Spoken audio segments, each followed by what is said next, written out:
प्रणाम ज्ञान के जिज्ञासुओं। आज हम हिंदू पौराणिक कथाओं की अद्वितीय यात्रा पर चलेंगे, जहां दिव्य स्त्री ऊर्जा अनगिनत रूपों में प्रकट होती है। हम 3 प्रमुख देवियों दुर्गा, लक्ष्मी और सरस्वती की महत्वपूर्ण भूमिकाओं का अनावरण करेंगे। अक्सर ब्रह्मा, विष्णु और शिव जैसे देवताओं द्वारा प्रतिनिधित्व किए गए पुरुष सिद्धांत को प्रमुखता दी जाती है। फिर भी यह स्त्री शक्ति है जो सृजन, संरक्षण और परिवर्तन को गति प्रदान करती है। दुर्गा योद्धा देवी शक्ति के उग्र रूप को दर्शाती है। वह अज्ञान, अराजकता और अंधकार को पराजित करने वाली अदम्य शक्ति का प्रतीक है। दुर्गा केवल बुराई की संहारक ही नहीं, बल्कि साहस, दृढ़ता और रक्षात्मक मातृत्व के आदर्श का प्रतीक भी है। उनके अनेक रूप, जैसे पार्वती से काली तक, दिव्य स्त्री ऊर्जा की विविधता को दर्शाते हैं। दुर्गा की गतिशील ऊर्जा के विपरीत लक्ष्मी समृद्धि, संपन्नता और अनुग्रह का सिद्धांत दर्शाती है।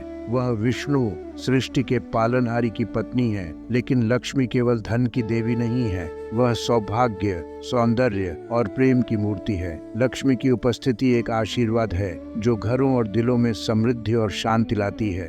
वह हमें संतुलन, उदारता और एक सुखमय जीवन जीने की कला सिखाती है। सरस्वती ज्ञान, बुद्धि और कला की देवी इस दिव्य त्रिमूर्ति को पूर्ण करती है। वह ब्रह्मा रचयिता की पत्नी है।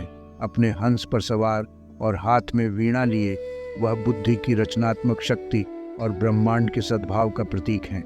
सरस्वती शिक्षा, रचनात्मकता और आध्यात्मिक विकास की प्रेरक है। वह सत्य और ज्ञान के खोजकर्ताओं के लिए मार्गदर्शक प्रकाश है। दुर्गा, लक्ष्मी और सरस्वती अलग अलग अस्तित्व नहीं है, बल्कि दिव्य स्त्री के जुड़े हुए पहलू हैं। ये शक्ति उस ब्रह्मांडीय ऊर्जा का प्रतिनिधित्व करती है जो पूरे अस्तित्व को प्रभावित करती है। इन देवियों की भूमिकाओं को समझना हिंदू पौराणिक कथाओं की गहराई और समृद्धि को समझने के लिए अनिवार्य है। यह दिव्य के हृदय की एक यात्रा है, जहाँ स्त्री सिद्धांत उतनी ही चमक से चमकता है जितना कि पुरुष। इन देवियों की बुद्धि आपके आध्यात्मिक पथ पर प्रेरणा का स्रोत बने। इस खोज में हमारे साथ शामिल होने के लिए धन्यवाद।